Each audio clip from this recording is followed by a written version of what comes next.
This is Wrestling Hub. My name is John, and you're watching the Wrestling Report.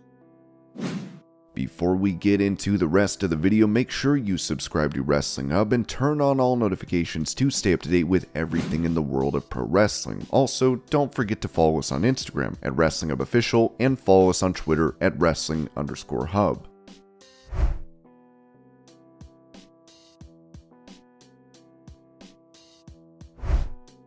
Recalling a previous WWE draft, Sheamus revealed that he considered leaving the company, telling WWE 24. The draft came, and I had just been WWE champion up until the end of December 2015, and I was the last pick on the televised draft. I'm thinking to myself, like, how have I gone from the guy to the last pick of the draft? I was like, this is a serious fall from grace. I was so angry, man. I was ready. I kind of felt like ready to walk out. I really did. I felt like, what am I doing? I'm not enjoying this anymore.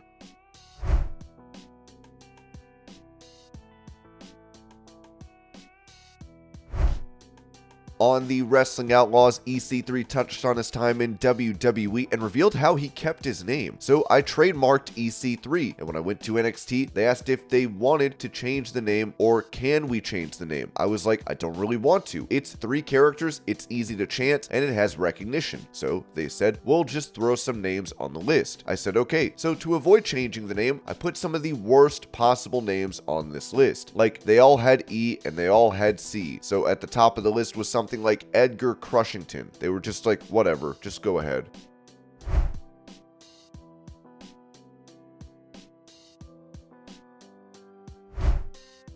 Mentioning his previous accusations against Titus O'Neil for causing him concussions, EC3 said during that same interview, first of all, I didn't say he concussed me. I said he concussed me multiple times. Secondly, I said I'm not mad at him. I forgive everybody. You take accountability for everything. You and me are solely responsible for what happens to me. So perhaps I didn't protect myself well enough. I was at the wrong place at the wrong time. There's no ill will. I didn't say anything bad about him. I just said the truth, and my truth is true. I have no intentions or reason to lie. In fact, everything I bring to this podcast and to the wrestling world is complete transparency and honesty, because I think that's what is lacking.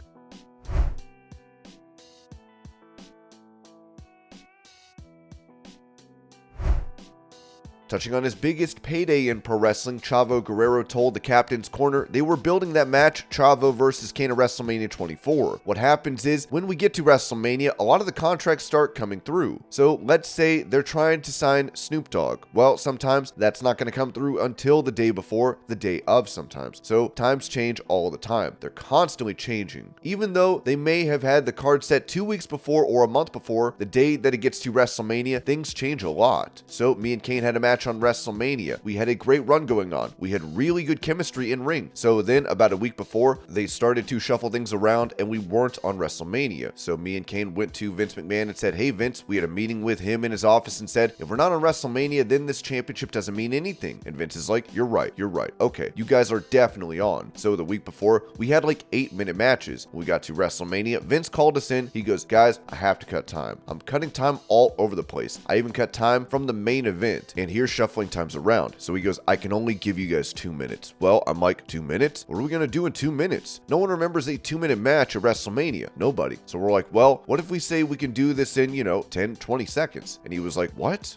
That's great. How can you do that? So we kind of like collaboration between all 3 of us and figured it out. And that's how it happened. So Kane won the Invitational Battle Royal to face the ECW champion. So I didn't know who I was going to face until it was Kane. And then I did my whole entrance and I'm watching for Kane and I don't see him anywhere. He pops up behind me, beats me in 8 seconds. If it was that, I'm like, 8 seconds, awesome, great. So I had my gripes saying he cheated. I was coming down the ramp, and what other match, what other sport can someone just appear? I'm not saying not jump somebody, but actually beat them for a title. This shouldn't even have gone through. He cheated 100%. He didn't want to face me straight up because he knew I was going to beat him. Vince loved it. We ended up doing it, and to this day, that 8 seconds, that was the most I ever got paid for one match. It's true. Totally true. By the second, it's incredible, but it's for the whole match. It was the most I got paid for one match. It was a lot, and thank you, Jim Ross. But yeah, that was for that, and if you break down the second, it was pretty lucrative.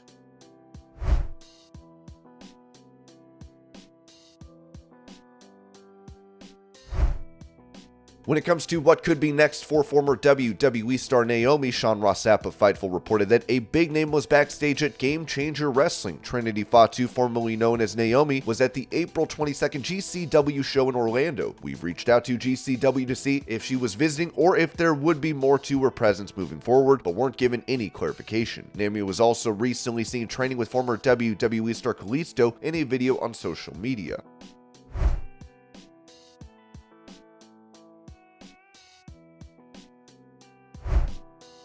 Revealing a conversation he had with AEW president Tony Khan prior to his departure from the company, William Regal wrote on Twitter, "Just so anyone who wants to know the truth. I know Tony summed up a few conversations we had with quick answer. For your information, Tony called me at 9 p.m. on a Sunday night and I discussed my reasons for leaving were time spent where I want to be. Then and I only then did he tell me where he was and what problems he was having. I told him to get off the phone and take care of his family and he shouldn't be talking to me now. I also realized he has summed up conversations with brief answers.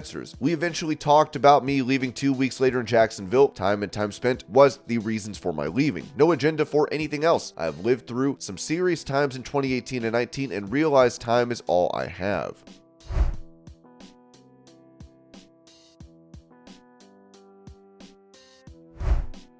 With him still recovering from a broken neck, Big E said this about his physical status on the Battleground podcast. "It's just a complicated fracture. I broke my C1 in 2 places, so that Jefferson fracture is what it's called. It just takes a little bit more time to heal. So we just did the 1-year scan after WrestleMania. It was a little bit later because of WrestleMania. We have to sit down with the doctors at some point and kind of figure out what the next step is, but from my perspective, I feel great. I have no function issues, no pain issues. I've been at the gym since 2 weeks after I broke my neck. I'm just feeling great, and I'm really grateful for all that. It's just obviously your neck has to be in a certain condition to deal with the rigors of being in the ring on a nightly basis."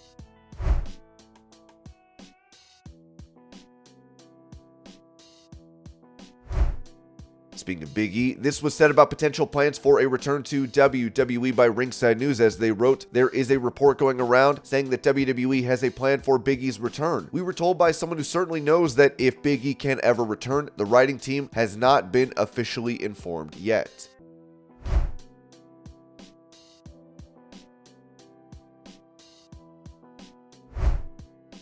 With videos posted of Kevin Owens and Alexa Bliss signing Funko Pop boxes for a fan that sells them on eBay, here are the clips of Owens and Bliss signing the boxes. How you doing, man?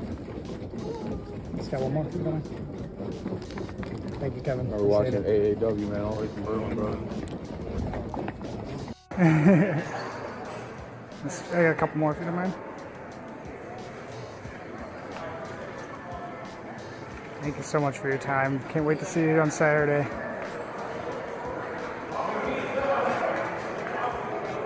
Just a couple more. Last one. Thank you so much. I appreciate it. One fan would ask Alexa, "You should have just signed one and been like, only one per fan, then walked away. They don't deserve your time." Alexa responded, "I've tried that one. They get back in line like I wouldn't remember them, or they just keep falling until you sign the rest."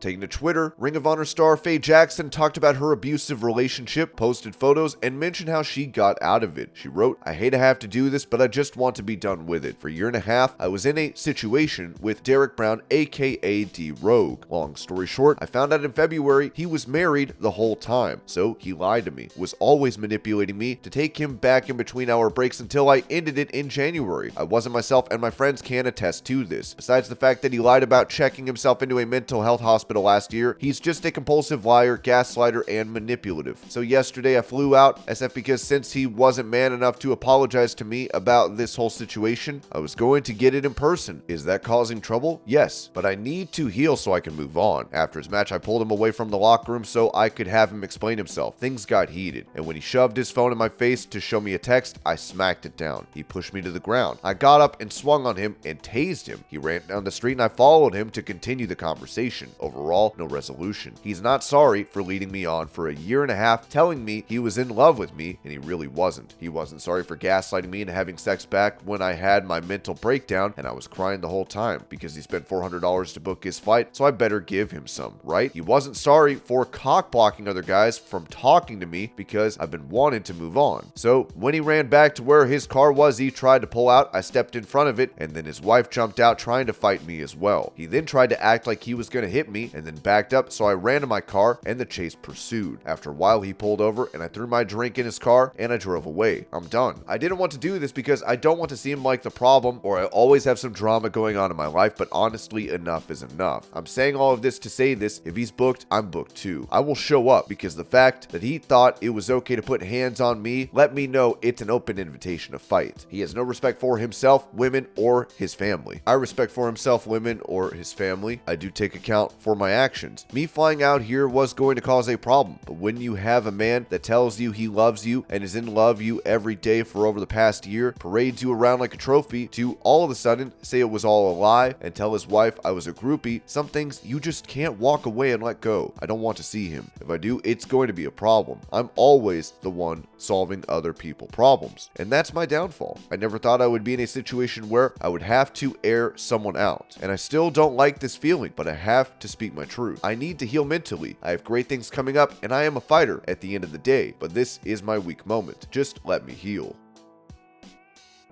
And this was your pro wrestling news update. I hope you're all having a great day. Thank you so much for watching, and I'll see y'all later.